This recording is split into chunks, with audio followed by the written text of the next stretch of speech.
Bonsoir, vous êtes sur NC News, bienvenue dans votre JT.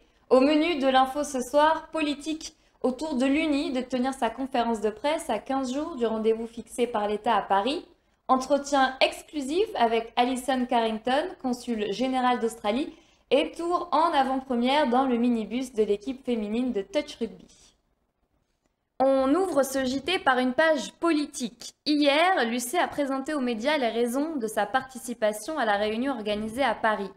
Aujourd'hui, c'est l'UNI qui tenait sa conférence de presse.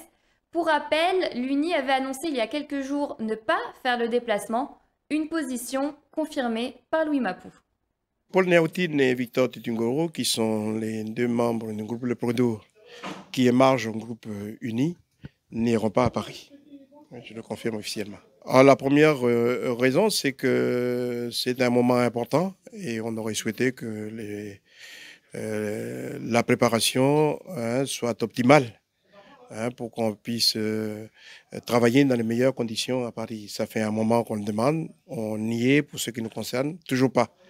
Ça, c'est la première raison. La deuxième raison, c'est que nous avons beaucoup d'éléments qui nous ont été amenés par l'État dans les travaux qu'ils ont produits ces derniers temps, et notamment des travaux dans lesquels on se retrouve, puisque nous avons fait une demande en février 2020.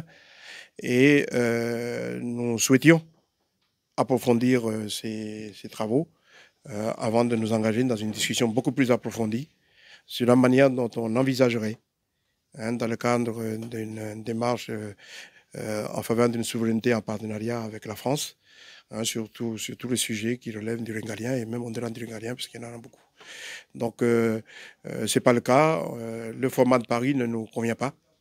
Donc, nous l'avons fait savoir, mais nous avons fait savoir aussi que nous sommes toujours demandeurs de travaux avec l'État. Nous ne sommes pas contre de poursuivre cette relation, mais nous voulons le faire dans d'autres conditions. La troisième raison que je voudrais évoquer, c'est que nous affirmons que ce serait une erreur politique d'organiser le référendum fin d'année. Pour la simple raison qu'on ne peut pas s'engager dans un référendum fin d'année avec une victoire du oui ou du non, qui ensuite tombe dans une espèce de no man's land, un flottement politique, parce que au plus haut niveau de l'État, on serait engagé dans des présidentielles en métropole.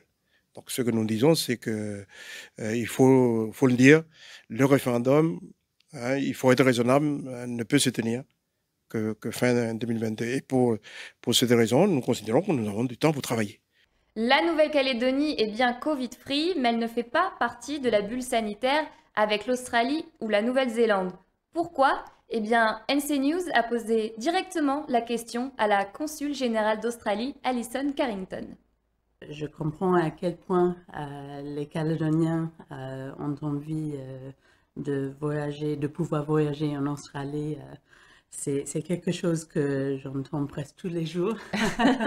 Donc, je comprends très bien. Les attentes. Oui, c'est ça.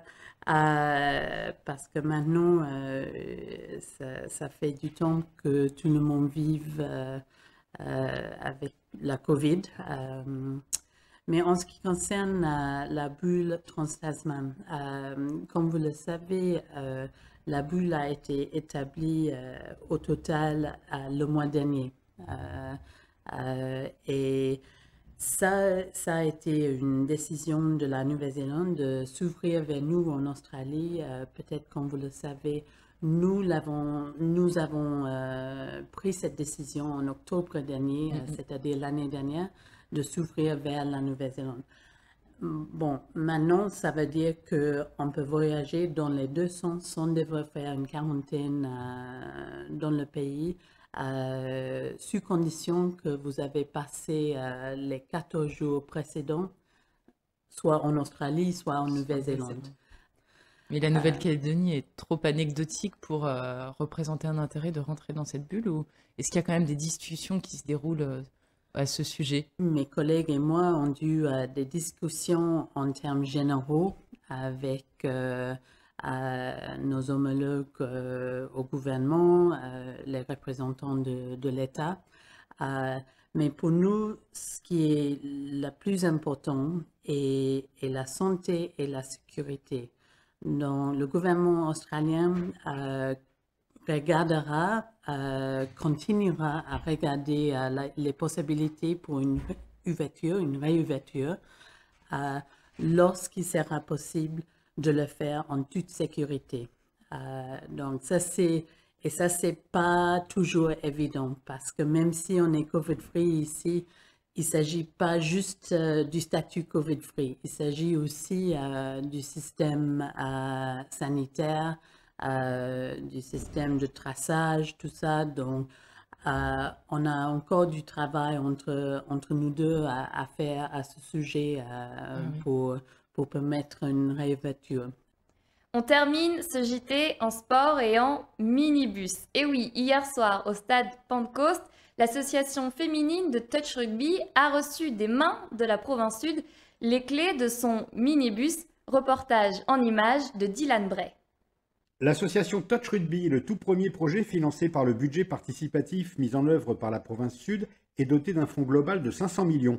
Elle œuvre auprès des jeunes filles au travers du rugby et s'est vue remettre les clés d'un minibus flambant neuf qui va lui permettre d'élargir ses actions à tous les quartiers de l'agglomération. Alors le minibus qu'on a pu acquérir grâce au budget participatif de la province sud va nous servir parce que nous avons fait le choix de travailler sur l'ensemble des 4 communes, donc sur 28 quartiers. On a 45 filles aujourd'hui. Donc ça veut dire chaque entraînement, chaque match, c'est 1h30 pour aller les chercher toutes dans des coins souvent très isolés, de la Coulée, de Vallon d'Or, de Païta, des squats, de Médipôle, de Pierre-Lanquette, tous les quartiers souvent prioritaires ou les squats. Donc c'est un temps long, mais le minibus nous sert pas seulement au transport, il nous sert aussi de lieu de discussion, d'échange, que ce soit en allant chercher ou le soir quand on a un peu plus de temps pour ramener les enfants, notamment le week-end, où là il y a des échanges formidables entre elles. Et nous aussi, ça nous permet de faire un point sur la scolarité, sur les projets que l'on a. Donc c'est un vrai laboratoire à projets, d'échanges, c'est bien au-delà d'un simple minibus. Et en tout cas, ça n'est pas une prestation que l'on pourrait passer à une personne privée ou sous-traiter. C'est vraiment ancré dans l'ADN du club et de ces 28 quartiers qui comptent sur nous et qui voient les logos aujourd'hui arriver et qui sont contents de descendre, de monter dans leur bus. Et elles savent qu'elles vont retrouver des camarades d'autres quartiers. Elles sortent du carcan aussi de certains espaces, certains quartiers où elles restent. Et tout ça grâce à ce bus tout neuf qui nous permet d'aller partout. On n'a pas de frontières. Merci d'avoir suivi l'info sur NC News et je vous dis à demain, même heure.